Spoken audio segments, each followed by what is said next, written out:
everybody in LTIC 42520. I've been reading through your lesson plans, your Fairbairn chapter summaries, enjoying your ideas, getting some really interesting thoughts and lesson plans from everybody.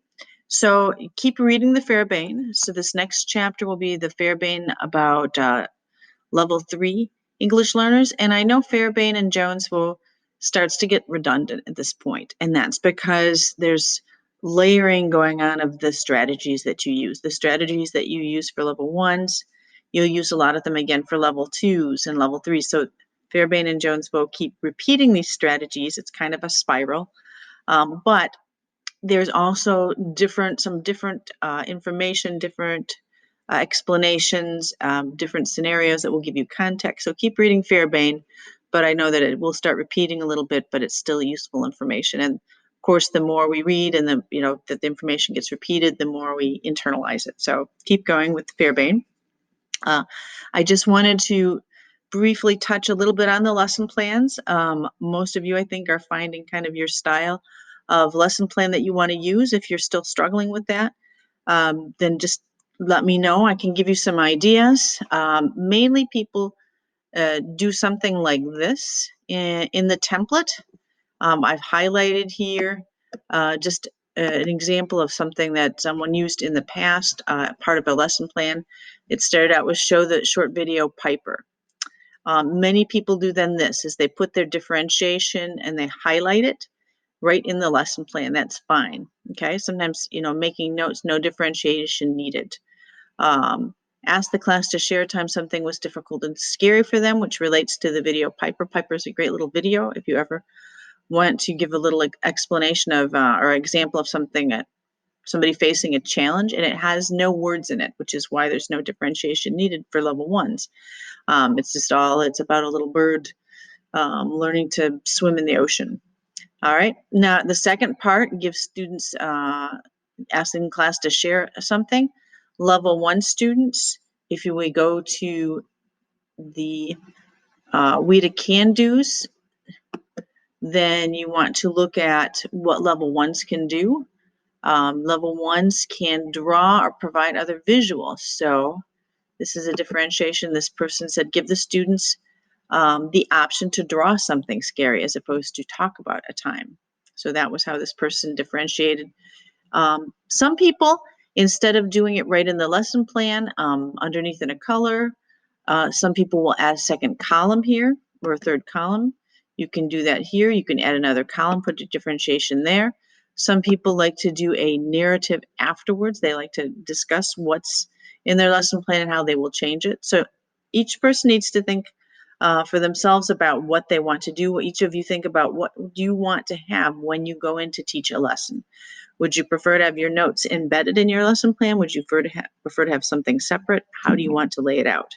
Some schools will have a specific lesson plan teachers use. Some departments have specific lesson plans, and that's why I don't give you one really fixed way to do it, because I'd like each of you to be able to adapt the lesson plan to your own needs.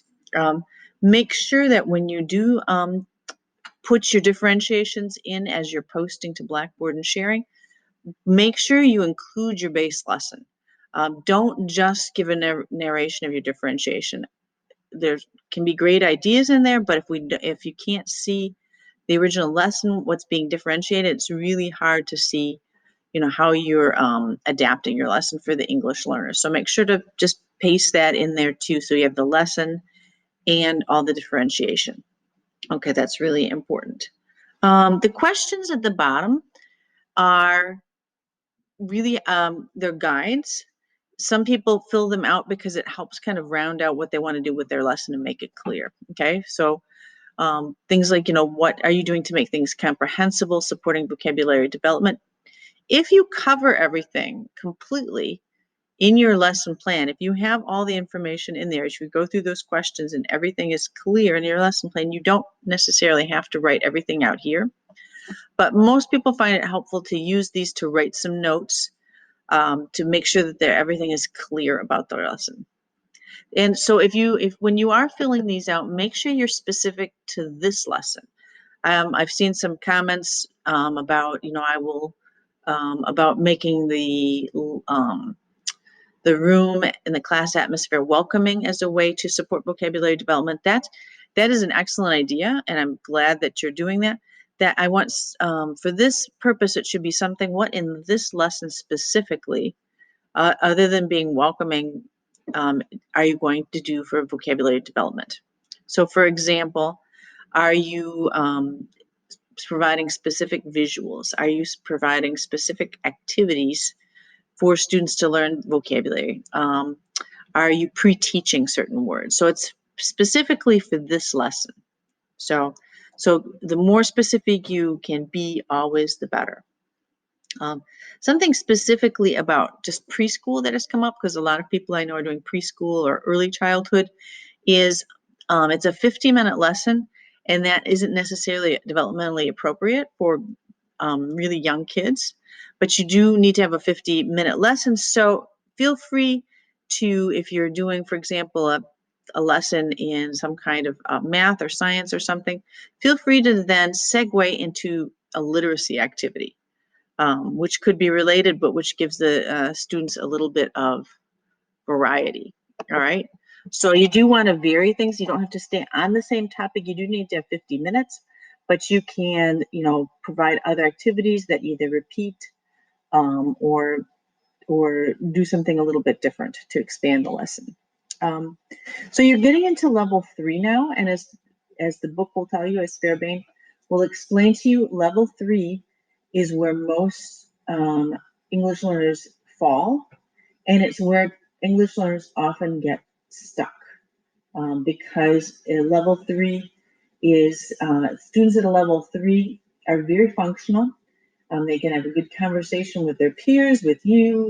They understand all the daily instructions of daily life. They can do, kind of rudimentary reading of English, but so often they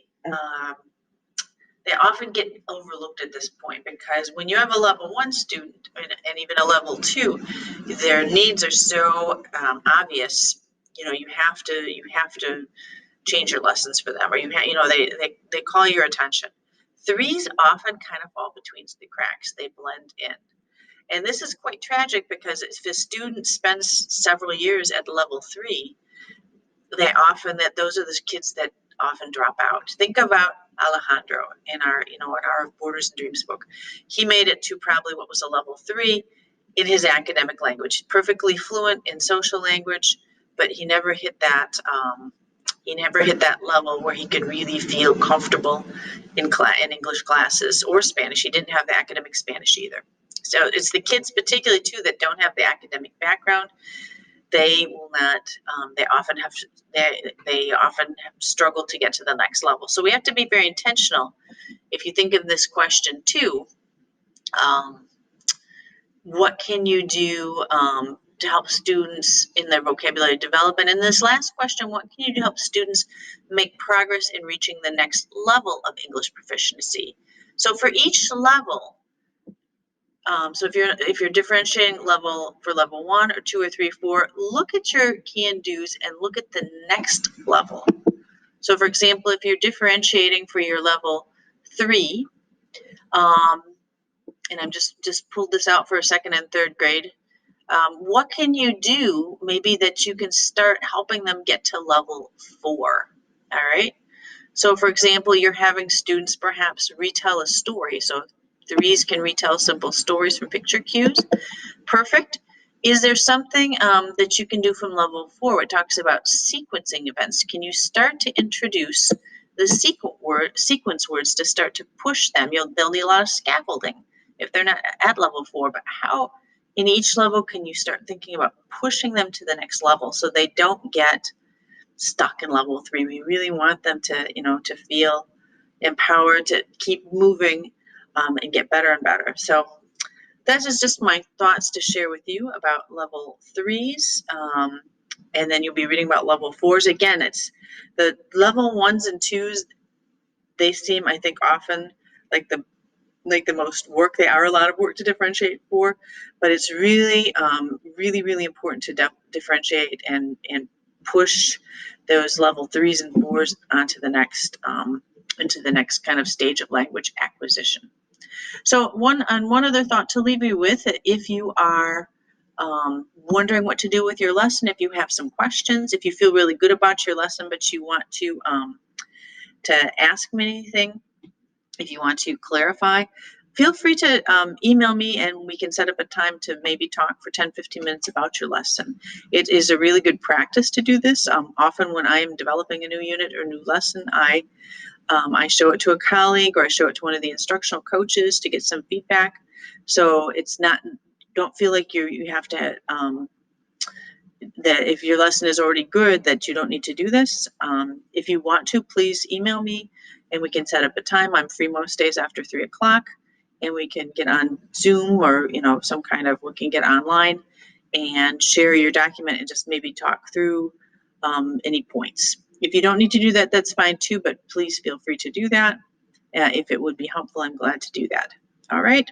So if you have any other questions about any of the material, about anything in class, please feel free to shoot me an email and I will talk to you soon. My cat's trying to join me up here. So I will see you soon in class. We're meeting on April 20th and I'm looking forward to, we will mostly spend most of the time in class having you share your lessons with each other.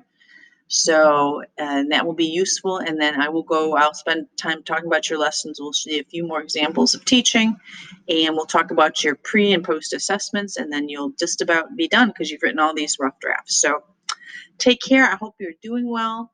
Let me know if there's anything I can do for you and talk to you soon. Bye-bye.